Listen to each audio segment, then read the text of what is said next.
Before there was a Derek Jeter, the iconic Yankee, and a player who was internationally known, there was a Derek Jeter, the skinny, baseball-obsessed kid from Kalamazoo, Michigan.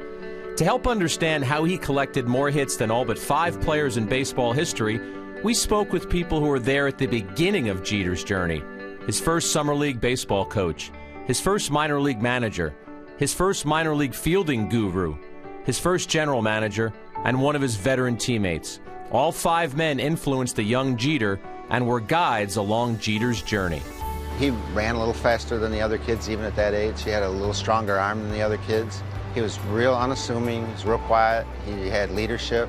He was a great kid to be around, always. And he had a focus from a very early age. There's a lot of stories out there, obviously, about the contracts he had to make with mom and dad to be able to do things. And he'd be there after practice. He'd be the one that would come up and say, practice is almost over, can I stay afterwards and take ground balls? He had a focus that most people just don't have.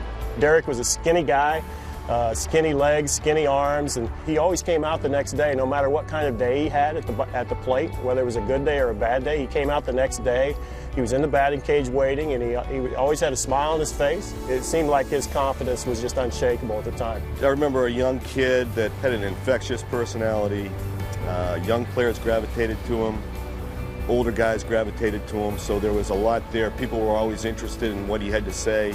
He had a gold NY necklace around his neck, and if you ask him what that was for, he said, because I want to be the Yankee shortstop. Now, you can interpret that as this is a really brash, cocky kid, or you could interpret it as he's got focus, and he had that focus from a very early age, and it's never changed.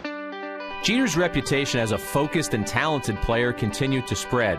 After being drafted in the first round by the Yankees in 1992, his skills, his work ethic, and his desire pushed him toward the major leagues. Yes, there were obstacles along Jeter's journey, but he overcame them.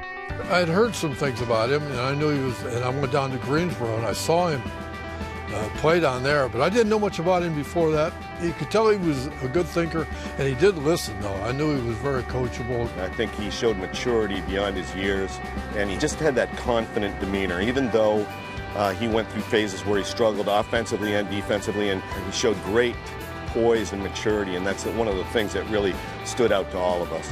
You know, I told Posada one day that he got a problem throwing double plays, and I don't know how he's going to react, how he's going to take it. So Posada, big mistake, told Jeter, and every day for almost 2 weeks, we got to be on the field almost every single day and throwing double plays, and that's explained to him how to do it, and he loved that. He would come out in early January before most anybody else would come out. He understood the value of hard work, and he wasn't going to let anybody else outwork him. Zimmer and I used to talk about, we never saw anybody that could charge a bouncing ball. It didn't matter which hop he got it on. He never dropped the ball. He catches almost every one. It's a shock when he charges the ball and doesn't catch the baseball. He catches it, and he has a good release like a lot of shortstops do. He gets it, and he throws it, and he's accurate. At that time, I couldn't picture him as a Hall of Famer, but you know, we know what we have now, but I thought he would be a regular in the big leagues. These men witnessed Jeter's 2 decades with the Yankees, a career that brought 5 championships and a laundry list of spectacular achievements. Even though they all considered the young Jeter they coached and knew a special player, they are amazed by where Jeter's journey has taken him. You expect to see him change somehow, and yet he never changes. It's almost unbelievable, and he's accumulated the things with such consistency. It isn't like a 250-hit year. It's just consistent, the same.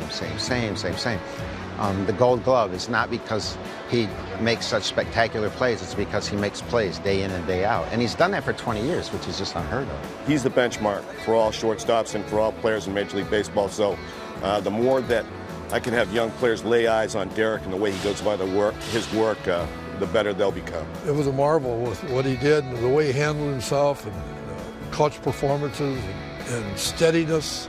He just wanted to play every day, and that's an attribute to him.